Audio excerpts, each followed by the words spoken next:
Complete হয়ে গেছে, আমার স্নান সব কিছু হয়ে গেছে। এবারে খাওয়া দাওয়ার পালা, প্রচুর খিদে পেয়ে গেছে। আর আজকে দুপুরের মেনুতে আছে এই যে, দেখিয়ে নাও তো একটু। এই যে এখানে আছে গরম গরম ভাত। এখানে কি আছে? এটা ডাল আছে মাছের মাথা দিয়ে। এই যে আজকে সব আমার ছেলের পছন্দের খাবার। আজকে বলতে কি এখন রোজই ছেলের পছন্দের খাবার হচ্ছে।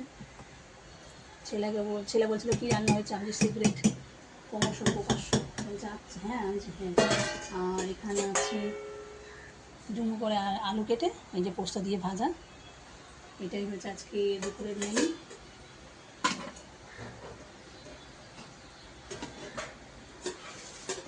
চলো এবারে ভাত দেবো ছেলেকে।